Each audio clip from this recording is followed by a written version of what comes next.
Liz. Because of COVID, Havana is on lockdown right now. There is no public transportation. If you wanna get somewhere, toca caminar. O montar bicicleta. But we are used to this. Back in the 90s, we stopped getting oil from the Soviet Union after it collapsed. There were massive fuel shortages and we had to move around without cars or buses. Last year, we got hit by another energy crisis. But this time, it was different.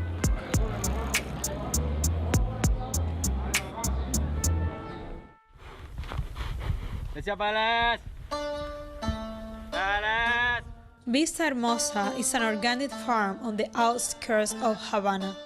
No chemicals are used on its animals or crops. And recently, they've even stopped running their tractors, but not by choice. ¿Ustedes reciben combustible del Estado? Hoy por hoy, digamos que un 5 o 10% del que recibíamos hace algunos años. Nosotros teníamos 2 tractores acá en la finca y están siendo sustituidos por la tradición animal. La tierra que usted pudiera lograr arar en 1 hora con un tractor necesitaría un día con un tegüey. Debido a las escaseces, nos vimos prácticamente obligados a convertir la finca en una finca agroecológica. Pero en las grandes siembras, el petróleo es el eje de todo.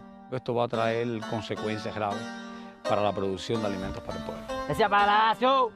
Havana's market still has fruit and vegetables, but a lot of basic foods have become hard to find. Están entrando menos camiones, está entrando menos mercancía también. Y la calidad no es la misma, porque mucha mercancía se está echando a perder en los campos, no hay combustible para los camiones. No están permitiendo la entrada de los buques petroleros por el bloqueo que tienen hecho a Cuba. The US embargo, or blockade, has been around for 60 years, but it got worse last year when the Trump administration began blocking oil from getting to Cuba. Out of Havana, where there appears to be some kind of gas crisis. El combustible escasea en Cuba una vez más. En estos días no nos va a entrar combustible. The Trump administration is sanctioning the ships who deliver that fuel. La isla dejó de recibir el petróleo subsidiado de Venezuela. The U.S. wants to stop the oil trade between the 2 political allies. Cuba used to depend on the Soviet Union for oil. Now, we depend on Venezuela. 20 years ago, Hugo Chavez was elected president of Venezuela. Cuba and Venezuela became close allies. Venezuela has more oil than any other country in the world. But their healthcare system needed help, so the 2 governments made a deal. Venezuela sent us oil, and we sent them my mom. I'll never forget the day my mom flew to Venezuela on a medical mission. It was my 10th birthday and I was so sad.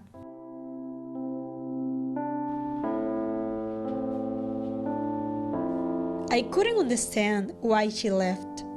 I do now. Cuban doctors who go on missions can earn more than 10 times their normal salaries. When my mom came back, she remodeled our house and bought a new refrigerator and television. Incluso pagó por mi fiesta y mis fotos de 15. That's a big deal in Cuba, and it's not cheap. ¿Por qué te fuiste a Venezuela, mami?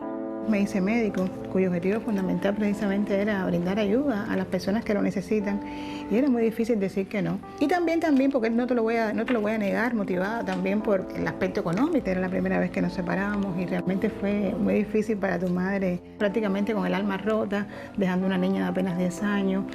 De lo cual me iba a perder muchas cosas de su crecimiento, pero no solamente fui yo, fuimos tantas las que dimos el paso al frente y realmente no me arrepiento. ¿Te parecía justa la cooperación que tenían Cuba y Venezuela, es decir, el convenio entre los 2 países? Yo pienso que sí, que fue justo. Nosotros le brindamos salud y ellos estaban muy necesitados de eso. Y también era justo para nosotros porque recibíamos petróleo, también muy necesitado por nuestro país. This troika of tyranny, this triangle of terror stretching from Havana to Caracas to Managua, under President Trump, the United States is taking direct action against all 3 regimes. In 2017, Trump named John Bolton as his national security advisor.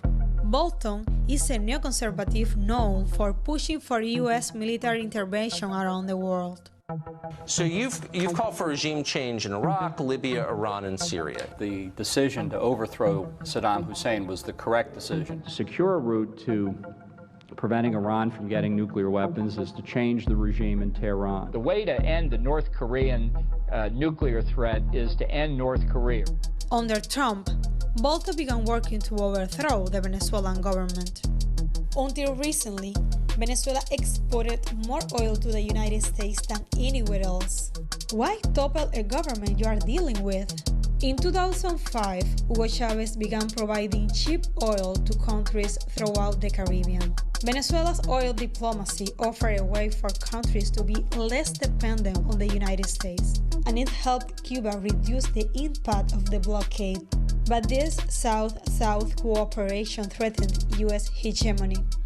John Bolton began talking about the Monroe Doctrine, which dates back to 1823.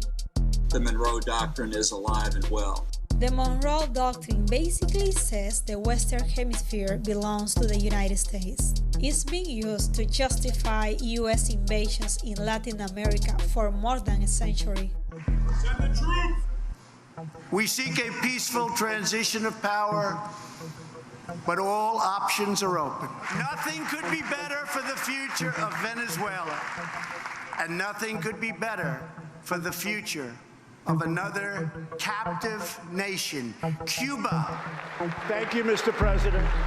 But US-led regime change in Venezuela failed. So the Trump administration began accusing Cuba of having sent troops to prop up the government of Nicolás Maduro. The dictator Maduro is a Cuban puppet. The people of Venezuela are essentially Cuba's hostage. Cuba is the true imperialist power in Venezuela. If this afternoon 20 to 25,000 Cubans left Venezuela, I think Maduro would fall by midnight. There are 20,000 Cubans in Venezuela, and most of them are health workers like my mom. The idea that a poor country like Cuba is propping up an oil-rich country like Venezuela is crazy, pero la verdad, poco importa.